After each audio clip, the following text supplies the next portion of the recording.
right, Sloan here on 700 WLW, back at it Monday morning, and all eyes on Kenosha, Wisconsin, where closing arguments in the trial of Kyle Rittenhouse are scheduled for, well, I think they're going on right now, as a matter of fact, in Kenosha County Circuit Court. Some 500 National Guard troops called in. They're on standby to support public safety if needed, because it looks like, in all probability, Kyle Rittenhouse is going to walk after the shooting of three individuals. Killed one of them, or two of them, and wounded another in self-defense because he was attacked by a mob and feared for his life. Anyway, that's what was said in court. Jason Phillabaum is here to recap. Former prosecutor and now a private practice defense attorney as well, among other things. Jason, good morning. How are we doing? Good morning. Doing very well. All right. So far, I've not seen what's going on in court this morning. I don't know if, when they talk about closing arguments, I don't know if they're the prosecutor in this case, what more can be said. But this seems pretty cut and dried as we talk about. He said, listen, guy asked me to come to downtown, the owner of Car Source. Whether that's true or not, I don't know if they established that or not, but nonetheless, he came there, picked up a firearm that was given to him after he arrived across state lines, driven there by his mom. He said, I had a fear for my life. I was a paramedic. I was cleaning up graffiti. That's been documented. When one of the men tried to hit me with a skateboard, the other one pointed a gun at me.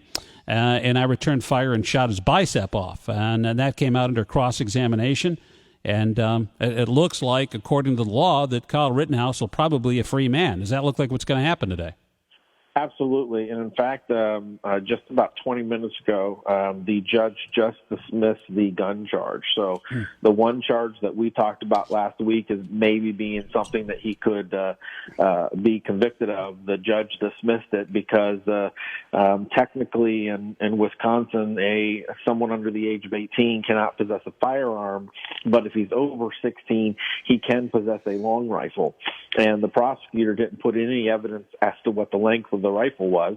They didn't actually measure the rifle, and one of the police officers conceded that he didn't believe it was a short-barreled rifle, which, by the way, I think all intents and purposes it was a long rifle. Yeah, so looks like it. The judge determined that there wasn't sufficient evidence to let that count go to the jury, so he dismissed it. And so now he is just facing the counts that deal with the three people that were shot. And I believe that his self-defense claim will win the day. If anything, they had a chance there with whether he was old enough to carry and what the length of the barrel was. But again, that wasn't brought up by the prosecutor, so it's not admissible, and therefore the judge dismissed this. Right? So that's even another opportunity for this case to go his way, despite what happened in testimony last week as well. One of the other things that occurred here, I thought it was interesting, too, that you hear a lot, is why Kyle Rittenhouse wasn't arrested at the time. There's a cop, I think his name is Pep Moretti, spoke on the stand and said, well, why didn't you arrest this guy? Because Rittenhouse came to him, had his gun. This is after he shot three people, killing two of them, approached Moretti's cruiser, had his hands in the air and said, hey, I'm surrendering. They asked Moretti about why he didn't take Rittenhouse into custody. And he said, well, here's the thing. He came up. It's not unusual for someone to approach when they're carrying a weapon during unrest with their hands up.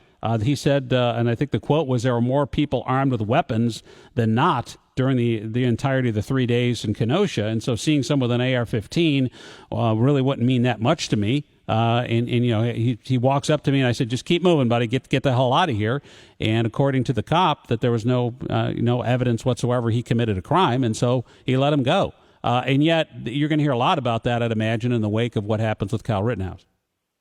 Right. And I think, when you look at a jury case like this, they're going to look at all the circumstances. And ultimately, if he was in fear of his life, it's a self-defense claim. And then if he provoked anything, then he won't be able to claim self-defense. So the only really argument that the prosecutor has been saying here is that just the mere fact of coming to Kenosha wearing an AR-15 is provocation. And I don't think that's ultimately what our society is going to say, and that's what essentially a jury trial is. I had a professor once say there's two types of trial. There's the whodunit, and then is it a violation of the law? We've had a case locally where, did the husband drown his wife in the tub, and it's a factual issue. Mm-hmm. In this case, there are really no facts in dispute. There's enough video, there's enough testimony. Everybody knows exactly what happened in this case. Rittenhouse came to Kenosha. He had an AR-15. He did all the things that you said about helping the community, and then he tried to run away from an attack, and ultimately on the third knockdown, he fired shots which killed someone. Yeah. So the question that the jury, really the only question is, does that rise to the level of self-defense?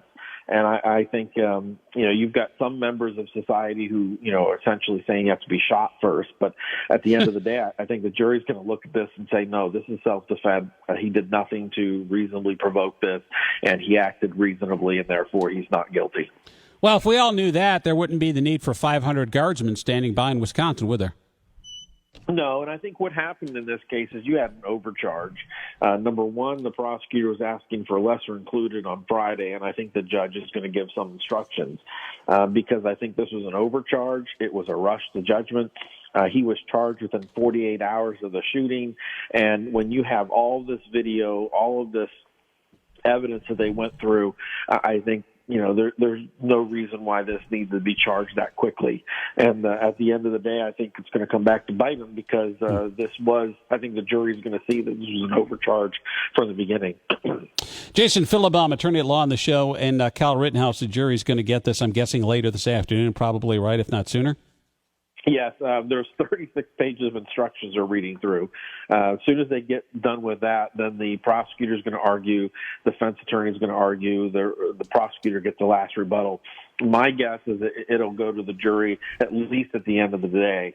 I also would expect that they either deliberate a little into the night and then probably come back tomorrow. If you're the prosecutor and you had your witness, by the way, your witness essentially become a defense witness and saying, well, I pointed a gun at Kyle Rittenhouse and that's why he shot my arm off, showing it is indeed self-defense and not a blatant, unwarranted attack. When you see the prosecuting attorney, I haven't seen too many prosecuting attorneys, and you neither, Jason, put his head down on the table after that was right. After that was read, he's rubbing his headache saying there's not enough Excedrin in the world right now to fix the headache I have. You hear that, you go, okay, well, what is he going to say in closing? What could you possibly say? You forget about what he testified. Just go with your emotion. Yeah, what he's going to say is he's going to say two things. One is Rittenhouse should have never been there. I mean, he's going to forget about the fact that the rider shouldn't have been there either. Correct. But he's basically going to say Rittenhouse should not have been there. He didn't live there. He had no business being there. Being there alone is provocation. That's his first argument. The second argument is, and he was just trying to say this before I went on the show with you, and I think the judge was basically saying he might not allow, but the prosecutor wants to say Rittenhouse at one point pointed a gun at somebody, and that was enough provocation for this guy to come up to him and try to disarm him. And the judge basically said, well, there's a still picture which shows Rittenhouse on the ground pointing at someone. Number one, we don't know that he's pointing at anyone. His gun is pointed in the western direction. Mm-hmm. And secondly, he's on the ground, and still that might be an issue of self-defense because all he's doing is pointing a gun. He's not firing it. Right. So that's what you're going to have the prosecutor say. He shouldn't have been there, and when he was there, he happened to point his gun in the direction of somebody, therefore he provoked everything. That's the only real argument that the prosecutor has. Not very good arguments there, because those are easily dismissed by the defense. And now we also include in there, too, something called lesser included charges, which I'm not an attorney. You are. That's why you're here this morning, Jason Phillabaum, and I appreciate it. But that sounds to me like, well, listen, this didn't go the way we thought it, so let's try to see what we can throw against the wall, see if anything will stick at this point. Isn't that what lesser included charges are? Yeah, one of the best examples I just heard over the weekend was guy shoots his wife because, they were in a fight. And so he's now charged with intentional murder. And the prosecutor charges him with that. At trial, it turns out that the husband found out the wife was doing some things and saying some awful things, and it provoked him. And so now he wants a lesser included, which was in the heat of passion. It wasn't intentional. It was in the heat of passion. Well, typically judges are going to allow that lesser included because the state might not be able to prove an intentional killing. Instead, it was sort of in the heat of passion killing, and therefore it's a lesser included. It's instead of 15 to life, it might be a 10-year sentence or something like that. So that's essentially what the prosecutor in Kenosha asked for. They charged Rittenhouse with the intentional murder of these two individuals. In other words, he intended at some point to kill them. And I think the testimony was very clear that, number one, he never intended to kill anyone. He was literally firing his shot to save his own skin. And so the judge is going to allow them to amend that to, sort of an endangering type of thing where, it was not premeditated. It was an act as a result of him firing a gun. And the self-defense still applies. If he fired his gun in self-defense, it really doesn't matter what his motivation was if the jury truly believes that his underlying motivation was to protect himself and it was reasonable. I saw that the defense for Rittenhouse said he didn't object to. So you have three individuals here shot, two fatally. They didn't object to two of the lesser counts in the guys get, but the Rosenbaum one they objected to. Could you? You have familiarity with that, and I know that's kind of detailed, but why if you're defense, why wouldn't you object to all of them? It's like, listen, just because your prosecuting witness became a defense witness, you don't have a right to grasp at straws here. They're like, hey, we're going to get this guy. Nothing short of secondary murder is appropriate in this case. Well, guess what? It's not going to work out that way, and so now you're going to grasp at straws in order to get something to stick to Kyle Rittenhouse. If you're the defense attorney, shouldn't you fight that? Yeah, I think the only reason they didn't fight on a couple of them because it would theoretically take off a life spec. Right now, if he's convicted, he's looking at a life sentence. So the lesser included would take that off the table. I also think that it sometimes will make the prosecution look a little desperate, like they're asking for a lesser included because they don't think they can make their original charge, and therefore it causes the prosecutor sometimes to lose credibility in front of the jury. How can you get up in front of the jury and say, he intentionally killed him, but if he didn't intentionally do it, it was, this lesser included mental state. And jurors look at them and go, really? Well, you're the one that brought this case. How? And so I think it was more tactical on that end than it was anything else, because at the end of the day, their defense is self-defense. They don't care what charges they put up, because if the jury believes that he was truly acting to, a reasonable repelling force, then he's going to be found not guilty no matter what lesser included they put up there. Okay. In the idea here is we throw that out there because of the real fear of civil unrest. I mean, you don't just activate 500 guardsmen for no reason. I would suspect that if Kyle Rittenhouse walks, there would be unrest. I hope I'm proven wrong by that. I pray I do, because hopefully I want to think this kind of stuff is behind us, that people understand what the law is and what actually happened in the court. However, we've seen the worst in humanity over the past number of years. I have no idea what's going to happen, but you prepare for the worst and hope for the best in the case of rioting and civil unrest. But in that regard, I don't think any of these lesser charges would appease a crowd who's bloodthirsty, if indeed it rises to that. No, I think the prosecutor is just hoping that there will be one charge there that they can walk away with the guilty. I think the judge is literally going to allow it because it takes away some of the, appellate issues, and then the defense attorney just really don't care because, their whole case rests on a self-defense issue.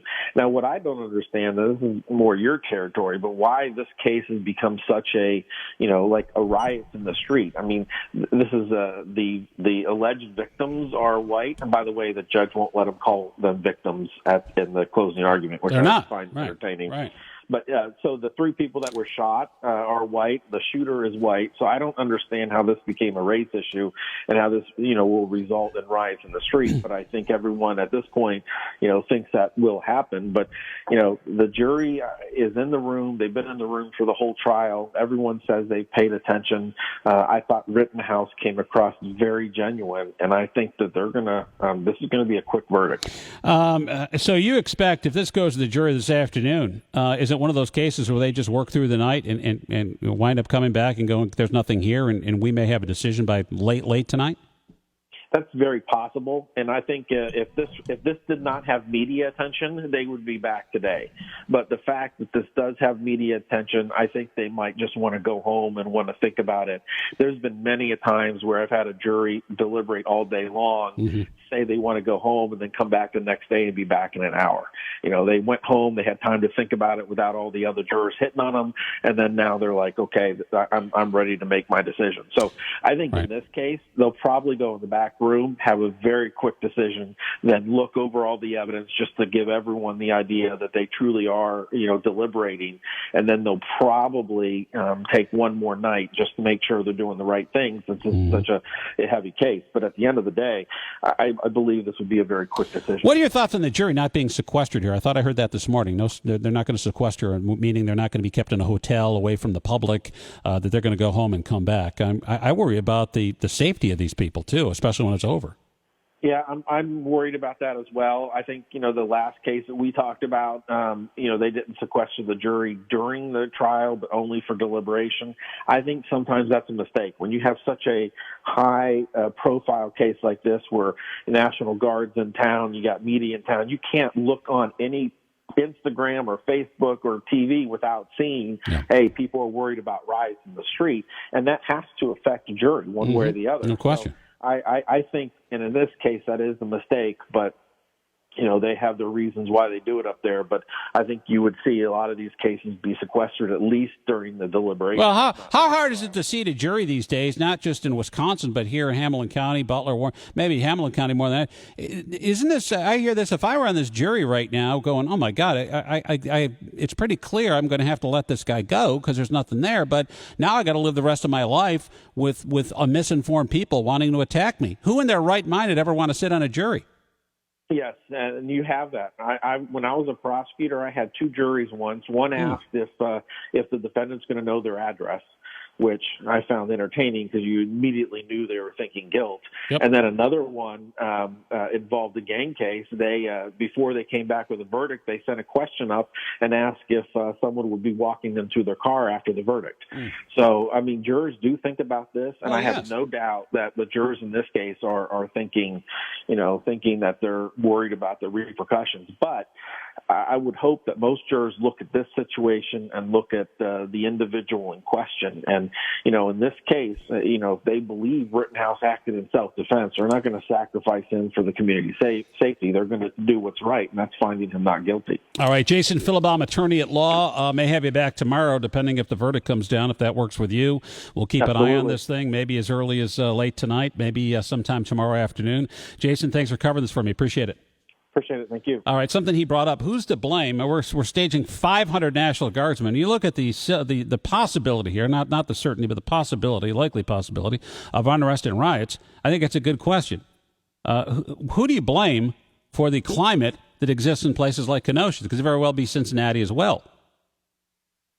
I know you may point the finger at media, traditional outlets, talk radio, social media, things like that. But how do we get to a point where the facts no longer matter? Quick time out. We'll talk about that. Your call's next. 513-749-7000, 800 the big one, #700 AT&T. And more to follow at Sloaney on 700.